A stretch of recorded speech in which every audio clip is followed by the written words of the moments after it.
Smart city Vadodara શહેરના વિકાસ માટે 6,200 કરોડથી વધુનું વડોદરા મહાનગરપાલિકાનું બજેટ સ્થાયીમાં રજૂ કરવામાં આવ્યું હતું।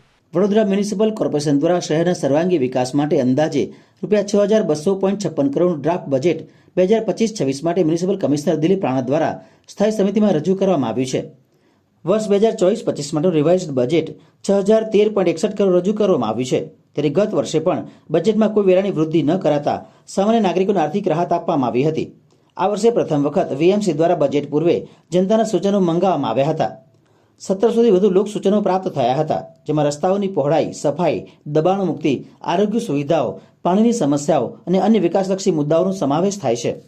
વડોદરા સંસ્કારી નગરી, મહારાજા સયાજીરાવ ગાયકવાડની નગરી, જેમાં આજે માન્ય કમિશનર દ્વારા 24-25નું રિવાઇઝ બજેટ કે જે 5558 કરોડનું હતું એ રિવાઇઝ કરી અને 6,013.61 કરોડ કરવામાં આવ્યું છે અને આવનારા વર્ષ 2025-26નું ડ્રાફ્ટ બજેટ 6256 કરોડનું રજૂ કરવામાં આવ્યું છે।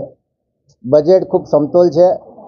તમામ ડિપાર્ટમેન્ટ, તમામ વોર્ડ, તમામ ઝોન, તમામ જાતિ, તમામ વર્ગ, ખાસ કરીને યુવાનો, મહિલાઓ, સિનિયર સિટીઝન અને ઇન્ફ્રાસ્ટ્રક્ચર, સ્વચ્છતા, વિશ્વામિત્રી નદીના પૂર નિવારણાત્મક પગલાં, કેચ ધ રેન થીમ આધારિત જે બોરવેલ કરવાના છે અને ડીપ રિચાર્જ વેલ બનાવવાના છે, એ સિવાય વડોદરા શહેરના બ્યુટિફિકેશન માટે અને સ્વચ્છતા અને સુંદરતા વધે એ દિશામાં એક સમતોલ બજેટ રજૂ કરવામાં આવ્યું છે।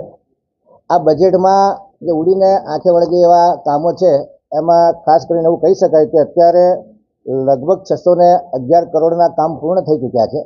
પ્રગતિ હેઠળ લગભગ 2310 કરોડના કામો અત્યારે પ્રગતિ હેઠળ ચાલી રહ્યા છે। 1618 કરોડના કામો જે આયોજન હેઠળ છે અને નવીન વર્ષમાં લગભગ 1767 કરોડના કામો લીધા છે। આમ ટોટલ જે પૂર્ણ થયા છે, જે પ્રગતિ હેઠળ છે, જે આયોજન હેઠળ છે અને નવીન છે, એમ કુલ 6,306 કરોડના વિકાસના કામો થવામાં આવનાર છે। આમાંથી જે નવીન કામો છે એમાંથી માનો આપણે 75% પણ એચિવમેન્ટ કરીએ તો જે કેપિટલ ખર્ચ થવાનો છે એ લગભગ 1500થી 1800 કરોડનો ખર્ચો થવાની શક્યતાઓ છે। ગત વર્ષે અમે લોકો એ જે 1200 કરોડનો ખર્ચો કર્યો છે એ 1500 કરોડ સુધીનો ખર્ચ કરવાની દિશામાં આગળ વધી રહ્યા છે। છેલ્લા 10 વર્ષનું જે એવરેજ છે એ 650 કરોડ રૂપિયાનું હતું, એના બદલે કહી શકાય કે કામની ગતિમાં બેવડો વધારો થયો છે, એટલે સ્પીડ અને સ્કેલમાં વધારો થયો છે।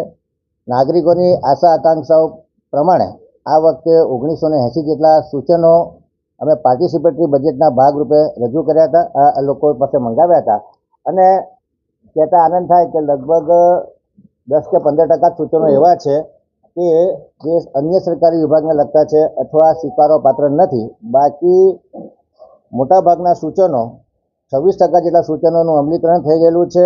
14% સૂચનો બજેટમાં સમાવેશ કરેલા છે અને 32% સૂચનો સ્થાયીના સભ્યો અને જે બજેટની ચર્ચા દરમિયાન કરવા પાત્ર લાગશે તો એને ઇન્ક્લુડ કરવામાં આવશે।